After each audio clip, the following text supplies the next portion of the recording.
Hello everyone, welcome in fourth lecture of strength of material. As we have started with unit number 1, that is moment of inertia. So during previous session we have discussed about what is moment of inertia, what is radius of gyration, and various formulas of standard figures, various formulas of moment of inertia of standard figures. Okay, तर बघा आपण बघितलं moment of inertia म्हणजे काय, radius of gyration म्हणजेच काय, आणि मागच्या सेशनला आपण बघितलं वेगवेगळ्या सेक्शनचे किंवा स्टँडर्ड फिगरचे मोमेंट ऑफ इनर्शियाचे फॉर्म्युले आपण बघितलेले आहेत. होप तुम्ही ते पाठ केले असाल, लिहून घेतले असाल आणि पाठ केलेले असाल. ठीक आहे, आता आपण पुढच्या पॉइंटवर बोलूया. आजचा पहिला पॉइंट आहे पॅरलल ऍक्सिस थेरम.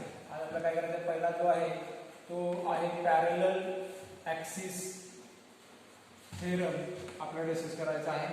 हा खूप महत्त्वाचा आहे, व्हेरी व्हेरी इम्पॉर्टंट. का म्हणतोय मी बघा, कारण हा तुम्हाला 4 मार्काला विचारला जाऊ शकतो थेअरीमध्ये, किंवा याच्यावरच्या न्यूमेरिकल आपल्याला 100% एक न्यूमेरिकल असतोच असतो. म्हणजे हा तसा बघितला तर 6 ते 8 मार्काला विचारला जाऊ शकतो. म्हणजे ह्या चॅप्टरवरती हा पॉइंट खूप आणि खूप महत्त्वाचा आहे, ज्याचं नाव आहे पॅरलल ऍक्सिस थेरम. ठीक आहे, डिस्कस करूया पॅरलल ऍक्सिस थेरम म्हणजे काय. Okay, consider plane figure. हा प्लेन फिगर आहे म्हणा, त्याचा सेंट्रॉइड आहे इथे जी हा असेल, आणि या सेंट्रॉइड मधून पास होणारा ऍक्सिस म्हणतो मी एक्स. हा, एक्सिस म्हणजे काय असणार आपला सेंट्रॉइडल ऍक्सिस असणार आहे, सेंट्रॉइडल ऍक्सिस. आता सेंट्रॉइडल ऍक्सिस म्हणजे काय आपण माहिती आहे आपल्याला, the axis which is passing through centre of gravity. Centre of gravity मधून पास होणारा ऍक्सिसला आपण काय म्हणतो, सेंट्रॉइडल ऍक्सिस म्हणतो. काय कन्सिडर करतोय आपण बघा, consider one area having area A. G is the center of the section and x be the central axis which is passing through the centroid. आता बघा, ह्या सेंट्रोइडल ऍक्सिसला इथे एक ऍक्सिस आहे जो आहे PQ.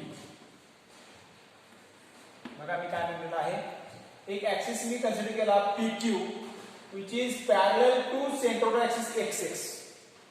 जो काय आहे XX ऍक्सिसला पॅरलल आहे असा एक ऍक्सिस आपण कन्सिडर केला, तो आहे PQ.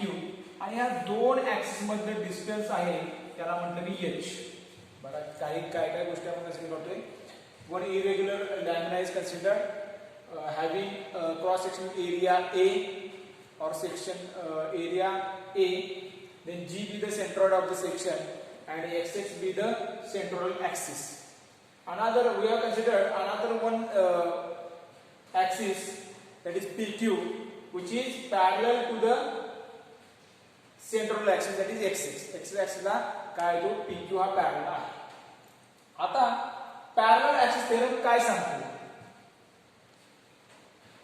तर जर सेंट्रोइडल ऍक्सिसला पॅरलल असणारा एखादा ऍक्सिस असेल आणि त्या ऍक्सिस भोवती जर आपल्याला काय करायचं असेल, सेंटर ऑफ ग्रॅव्हिटी जर त्या ऍक्सिस भोवती आपल्याला मोमेंट ऑफ इनर्शिया कॅल्क्युलेट करायचा असेल, तर तो कसा कॅल्क्युलेट केला जाऊ शकतो हे आपल्याला कोण सांगणार आहे, पॅरलल ऍक्सिस थेरम सांगणार आहे.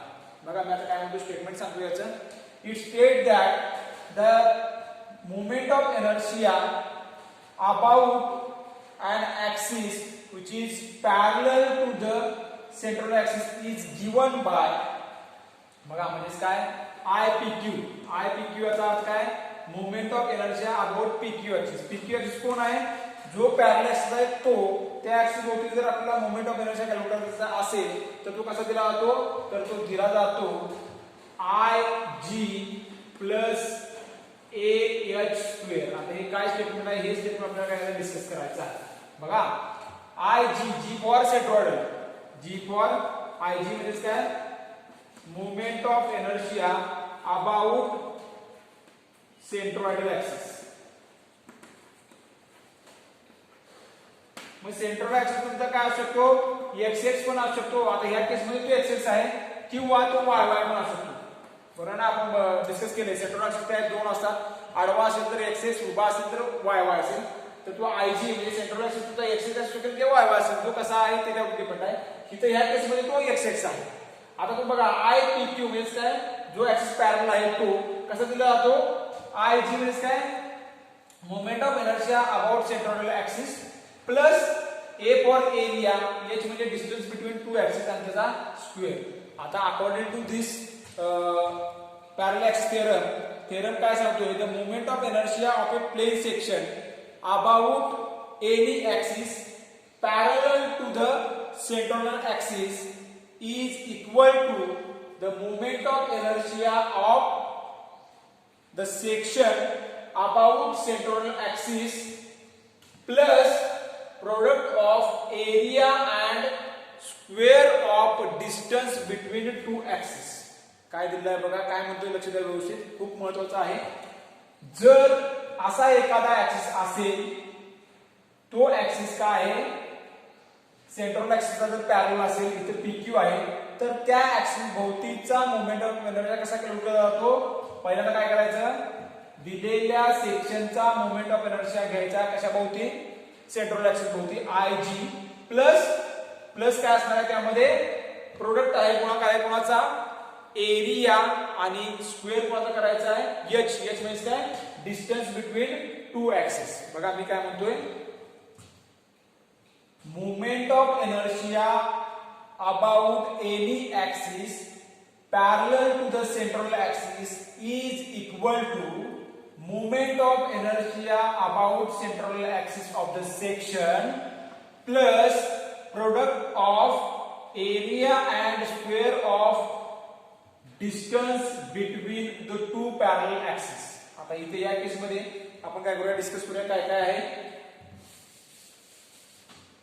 PQ हा पॅरलल ऍक्सिस आहे, IG म्हणजे moment of inertia about centroidal axis आहे. मग IG काय असेल, तुमचा IXX असेल किंवा IYY असेल. ह्या केसमध्ये तो IXX आहे, ह्या केसमध्ये काय IXX आहे. देन IG झाला, A काय आहे, area of section, area of section आहे A म्हणजे, आणि H म्हणजे काय, distance between to parallel axis, distance between काय, टू पॅरलल ऍक्सिस, दोन ऍक्सिस मध्ये डिस्टन्स आहे. आता समजा काय झालं असतं, इथं ज्याप्रमाणे काय झाला, मी काय म्हणू शकतो, ह्या फिगर प्रमाणे इथं आय पी क्यू काय होणार आहे, I P Q is equal to I G plus A H square होणार आहे. आय जी कोण आहे, सेंट्रल ऍक्सिस कोण आहे, एक्स एक्स आहे, म्हणून मी परत कसं म्हणू शकतो, आय च्या ठिकाणी मी I X X plus A H square लिहिणार आहे. एवढाच फरक होणार आहे, कारण आय जी म्हणजे कोण आपला एक्स एक्स एक्स आहे. समजा ही फिगर तर अशी असते, इथे एक सेक्शन आहे, इथे एक ऍक्सिस आहे PQ आणि हा तुमचा वाय वाय हा एक्स एक्स आहे. आता बघा हे डिस्टन्स तुम्ही एच मध्ये, दिलेला ऍक्सिस जो आहे तो कुणाला पॅरलल आहे, वाय वाय ऍक्सिसला पॅरलल आहे. त्यामुळं वाय वाय ऍक्सिस हा तुमचा सेंट्रल ऍक्सिस असणार आहे. म्हणजेच काय होईल, इथं परत I P Q is equal to काय होणार, I G plus A H square होईल. पण आय जी कोण असणार तुमचा, हा वाय वाय असणार आहे. So I G become I Y Y plus A H square असणार. लक्षात द्या सगळ्यांच्या बघा, म्हणजे सेंट्रल ऍक्सिस कुठला आहे तो तुम्ही काय करायचं, कन्सिडर करायचा. मॅक्सिमम केसमध्ये तो काय असणार आहे, एक्स एक्सिस असणार आहे. तर अशा तऱ्हेने काय याला पॅरलल ऍक्सिस थेरम म्हणतात. आणि पॅरलल ऍक्सिस थेरम कधी वापरतो आपण, जर एखादा ऍक्सिस सेंट्रोइडल ऍक्सिसला पॅरलल असेल आणि त्या ऍक्सिस भोवती जर आपल्याला मोमेंट ऑफ इनर्शिया काय करायचा असेल, कॅल्क्युलेट करायचा असेल, तर आपण काय करतो, पॅरलल ऍक्सिस थेरम अप्लाय करतो. आणि पॅरलल ऍक्सिस थेरम कसा दिला जातो, I P Q is equal to I G plus A H square, ज्यामध्ये आय जी म्हणजे काय असणार आहे, moment of inertia about centroidal axis. मग तो तुमचा आय एक्स एक्स असेल किंवा आय वाय वाय असेल, कुठला बघायचा आहे. म्हणजे जर पी क्यू काय असेल, एक्स एक्स ला पॅरलल असेल तर तुमचा आय जी कोण असणार आहे, आय एक्स एक्स असेल. जर पी क्यू तुमचा वाय वाय ला पॅरलल असेल तर तुमचा आय जी कोण असणार आहे, आय वाय वाय असणार आहे. ए म्हणजेच काय, एरिया ऑफ द सेक्शन.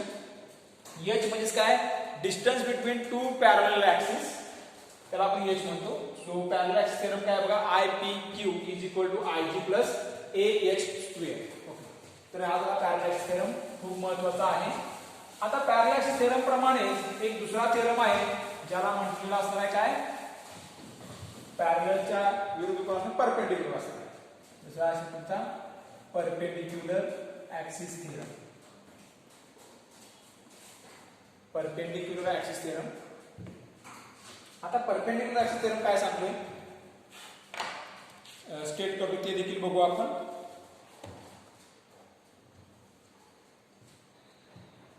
समजा एक बॉडी कन्सिडर केली आणि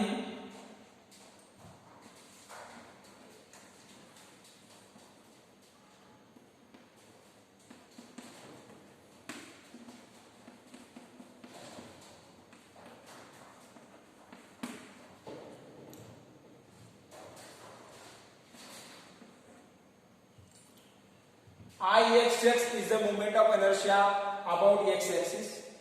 If Iy be the moment of inertia about y axis. आणि हे दोन ऍक्सिस काय आहेत, म्युच्युअली परपेंडिक्युलर असतील x आणि y, आणि मीटिंग ऍट पॉइंट O जर एका पॉइंट वरती मीट होत असतील तर Izz म्हणजे तिसरा जो ऍक्सिस आहे तो Izz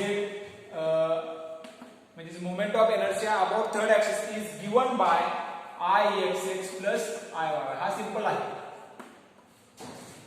बघा मी काय सांगतोय बघा, जर x आणि y हे दोन म्युच्युअली परपेंडिक्युलर ऍक्सिस असतील आणि ते एका पॉइंटला मीट होत असतील O पॉइंटला, आणि जर Ixx म्हणजे moment of inertia about x axis असेल आणि Iyy हा moment of inertia about y axis असेल, तर तिसऱ्या ऍक्सिस भोवतीचा म्हणजेच zz ऍक्सिस भोवतीचा जो मोमेंट ऑफ इनर्शिया असणार आहे Izz, तो कसा दिला जातो, Ixx प्लस Iyy. म्हणजे या दोन ऍक्सिसच्या मोमेंट ऑफ इनर्शियाची बेरीज केली जाते आणि हा थर्ड ऍक्सिसचा तुम्हाला मोमेंट ऑफ इनर्शिया दिला जातो. zz ऍक्सिसला काय म्हणलं जातं, zz axis is also non as polar axis. या ऍक्सिसला काय म्हणलं जातं, पोलर ऍक्सिस असं म्हटलं जातं. त्यामुळे Izz ला आय पोलर असं देखील म्हटलं जातं. आय पोलर म्हणजे काय, moment of inertia about polar axis किंवा आयपी म्हटलं जातं. आणि आयपी म्हणजे काय, Ixx प्लस Iyy. हा सिंपल आहे. परपेंडिक्युलर ऍक्सिस थेरम किंवा पोलर ऍक्सिस थेरम असं देखील आपण म्हणू शकतो. आता polar axis theorem. Polar axis theorem काय सांगतो, if Ixx and Iyy are the moment of inertia of a plane section about two mutually perpendicular axes meeting at O, then the moment of inertia Izz about the third axis Zz is given by Izz is equal to Ixx plus Iyy. हा simple आहे. Izz लाच आपण काय म्हणतो, polar axis असं म्हटलं जातं. त्यामुळे Izz लाच आपण काय म्हणू, आय पोलर म्हणू. आणि आय पोलर म्हणजे Ip polar moment of inertia जो काय असणार आहे, Ixx आणि Iyy ची काय असणार आहे, बेरीज असणार आहे. बघा आजच्या सेशन आपण काय काय बघितलं आहे, पॅरलल ऍक्सिस थेरम आणि पोलर ऍक्सिस थेरम बघितलेला आहे. सो आतापर्यंत जे जे आपण बघितलंय त्यावरचे आपल्याला काय करायचे, न्यूमेरिकल बघायचे आहे. एकदा रिकॉल करूया जे आज सेक्शनला आपण बघितलं आहे. दोन आपण थेरम बघितले, एक पॅरलल ऍक्सिस थेरम आणि दुसरा काय आहे, perpendicular axis theorem. Parallel axis theorem काय सांगतो, Ipq is equal to Ig plus ax2 आणि Izz किंवा आय पोलर काय सांगतो, Ixx प्लस Iyy. हे दोन आपण काय केले आज डिस्कस केलेले आहे. आय होप तुम्हाला या दोन महत्वाचे जे थेरम आहेत ते समजले असतील. आपण पुढे काही वेळ डिस्कशन चालू ठेवू.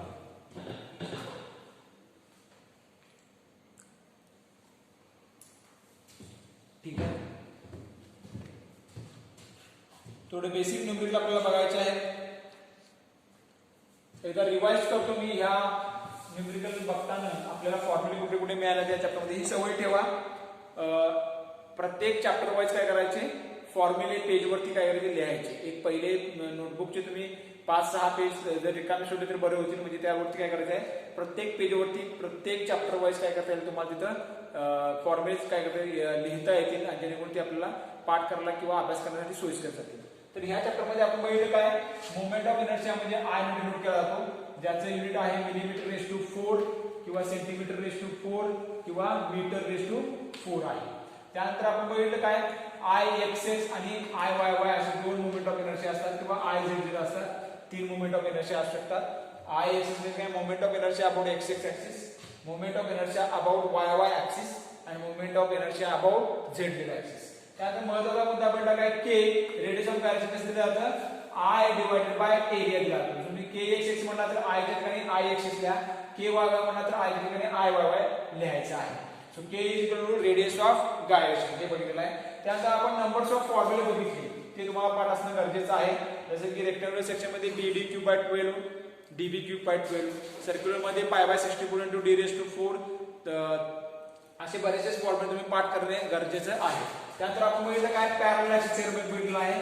Parallel axis theorem, parallel axis theorem काय सांगतो आपल्याला, I P Q is equal to I G plus A H square आणि परपेंडिक्युलर ऍक्सिस थेरम जो आहे तो परपेंडिक्युलर ऍक्सिस थेरम काय सांगतो आपल्याला, I Z Z is equal to काय आहे, I X X plus I Y Y. Okay, त्या काही आपण फॉर्म्युले आपण बघितलेले आहेत. तर आता सिंपल फॉर्म्युलावरती आपण काय करूया, या सेशनला न्यूमेरिकल बघायचे आहे.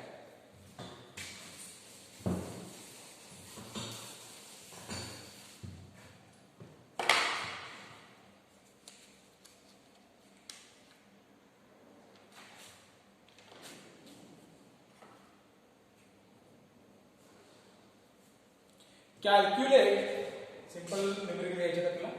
Calculate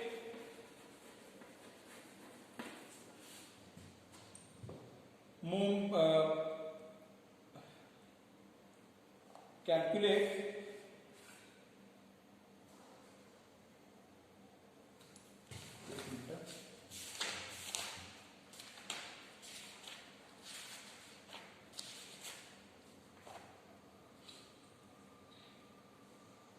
polar mi of, calculate polar mi of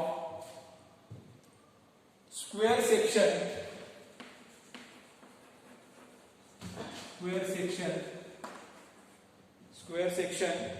having 200 mm sides, having 200 mm side.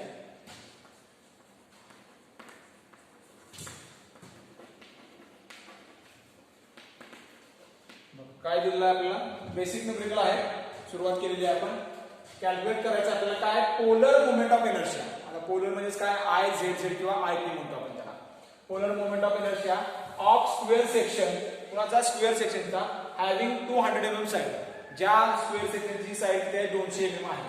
आता गिव्हन डेट आपल्याला काय मिळतं बघा, हा तो स्क्वेअर सेक्शन असेल, त्याची साइड काय 400 म्हणजे 400 बाय 400. स्क्वेअर म्हणजे काय, चौरस, त्याच्या सगळ्यामध्ये काय असणार आहे, सेम असणार आहे. 400 बाय 400 ची साइड असणार आहे.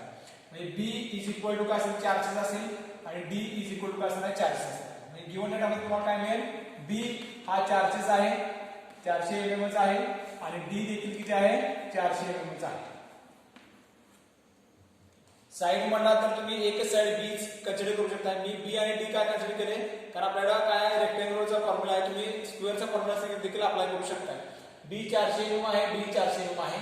आता याचा जो सेंटर ऑफ ग्रॅव्हिटी सी जी असेल किंवा सेंटर ऑफ असेल ते कुठं असणार आहे, ते डायगोनल जिथे मीट होतं तिथं असेल, तिथं जी असेल म्हणून लिहितो. आणि हा तुमचा सेंट्रल ऍक्सिस एक्स एक्स असेल आणि हा आपला सेंट्रल ऍक्सिस काय असणार आहे, वाय वाय असणार आहे. ही सवय ठेवायची आहे. ओके, प्रोसेस कशी आहे बघा, मी मला डायग्राम ड्रॉ केली, काय मिळाले ते दिलेलं आहे. सी जी त्याचा फाइंड आउट केला आणि एक्स एक्स आणि वाय वाय फाइंड आउट केला. आपल्याला काय दिलेलं आहे, विचारलेलं आहे, calculate polar moment of inertia inertia of square section having 200 mm side. आता पोलर मोमेंट ऑफ इनर्शिया म्हणजे काय, polar moment of inertia, polar moment of inertia is given by, कसा दिला जातो polar moment of inertia, I P म्हणा, I P म्हणजे काय, I Z Z असतो आणि आय झेड झेड म्हणजे काय, I X X plus I Y असतो. बरोबर आहे.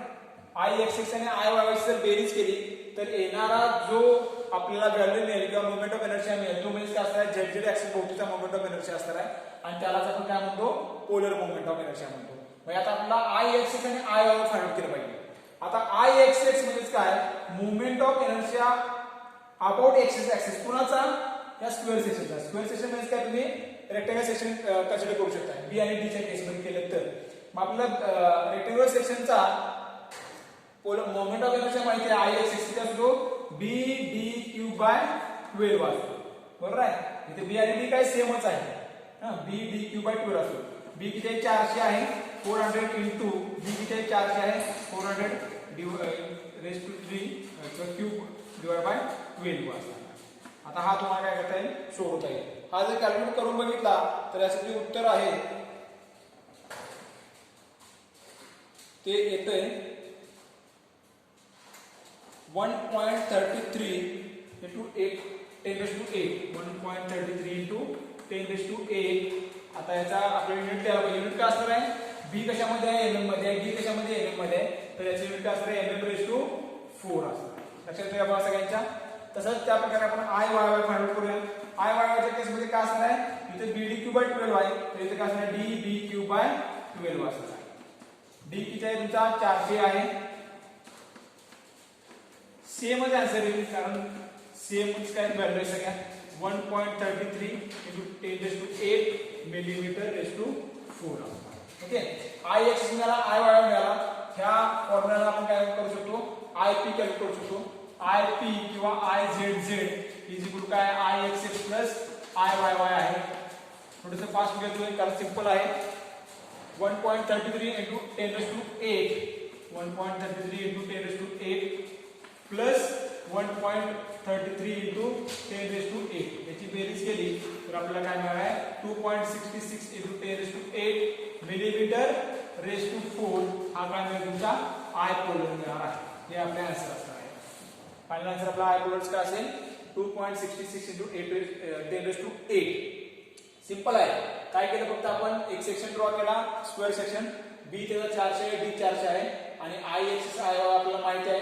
आय एक्सिस काय असतो, B D cube by 12, I Y काय असतो, डी क्यू बाय 12 असतो. यांची जर बेरीज केली तर आपल्याला काय मिळालं आहे, पोलर मुवमेंट ऑफ मिळाला आहे, पोलर मुवमेंट ऑफ इनर्शिया. आणि तो किती मिळाला आहे, 2.66 into 10⁸ मिलीमीटर रेस टू 4 मिळाला आहे. अजून एखादं न्यूमेरिकल बघूया.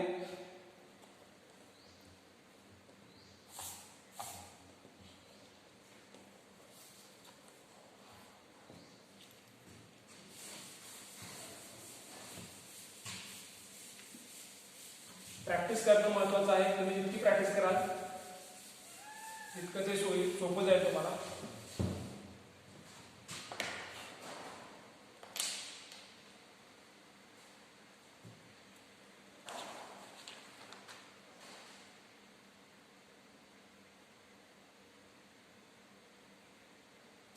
Calculate polar MI of circular section. Calculate polar MI of circular section. Circular section having 50 mm diameter. Having 50 mm diameter.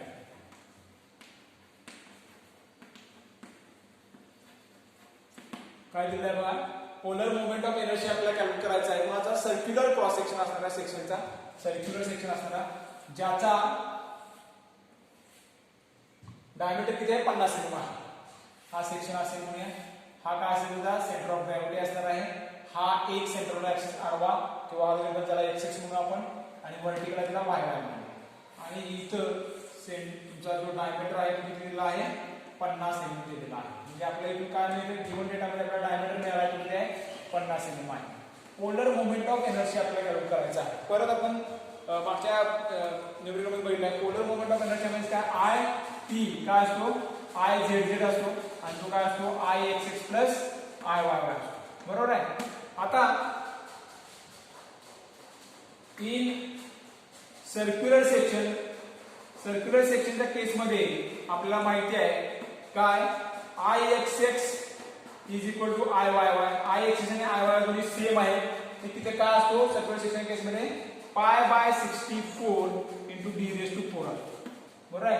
पाय by 64 into D raise to 4 असतो. म्हणजे आता जो हा येईल त्याचा काय डबल केला तर आपल्याला काय मिळेल आय पोलर किंवा आय झेड मिळेल. लक्षात सांगायचा फक्त आता व्हॅल्यू टाकायची आय पाय 60 बाय 4 इंटू 50 रेस टू 4 आणि ह्याची जी व्हॅल्यू येते तुम्हाला काय मिळणार आय एक्स मिळणार आहे आणि ती व्हॅल्यू येते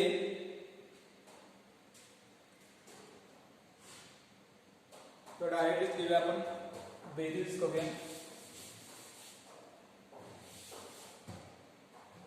सर्क्युलर सेक्शनच्या केसमध्ये किती असतो pi by 64 D raise to 4 plus pi by 64 D raise to 4. Okay इथे टाकूया व्हॅल्यू पाय बाय 64 डी रेस टू 4 किती 50 raise to 4 plus pi by 64 into 50 raise to 4. हे आता कॅल्क्युलेशन करणं महत्वाचं आहे. हे तुम्हाला जमणं गरजेचं आहे. हे कॅल्क्युलेशन केलं तर आय पोलर जो आहे तो येतो 613,592 613,592.32 मिलीमीटर रेस टू 4. बघा आता हे कधी सोयीस्कर आहे सोपं आहे ज्यावेळी तुम्हाला ह्या सगळ्या स्टँडर्ड फिगरचा मोमेंट ऑफ इनर्शिया पाठ असेल तर फॉर्म्युले पाठ असतील तरच. त्यामुळे मी परत एकदा तुम्हाला रिक्वेस्ट करतोय मागच्या सेशनमध्ये जे आपल्याला झालेलं आहे ते तुम्ही नोटबुक मध्ये टेबल फॉर्मॅटमध्ये तुम्ही सगळे फॉर्म्युले लिहायचे आहेत आणि ते पाठ करायचे आणि याचं प्रॅक्टिस करायचं आहे. होप तुम्हाला या गोष्टी समजल्या असतील. त्यावरती एक तुम्हाला मी होमवर्क देतो त्या सेशनला. जो होमवर्क तुम्ही काय करायचा आहे आज संध्याकाळी 5 पर्यंत मला व्हॉट्सअप करायचा आहे. सिंपल होमवर्क देतो त्या टाईपचाच तुम्ही तो सोडायचा प्रयत्न करायचा आहे.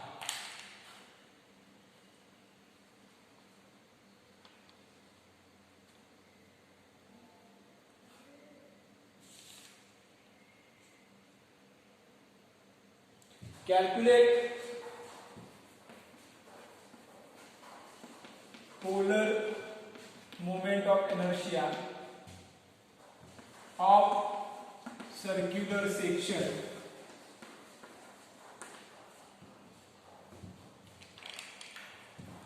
of rectangular section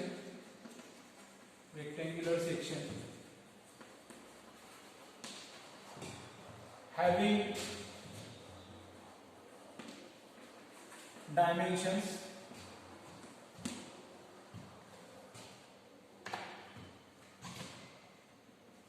200 mm by 150 mm. म्हणजेच काय 200 mm by 150 म्हणजे काय बी 200 mm असणार आहे आणि डी काय असणार आहे 150 mm असणार आहे. म्हणजे लांबी 200 mm आणि रुंदी किती असणार आहे 150 mm असणार आहे. हा तुमचा होमवर्क असणार आहे.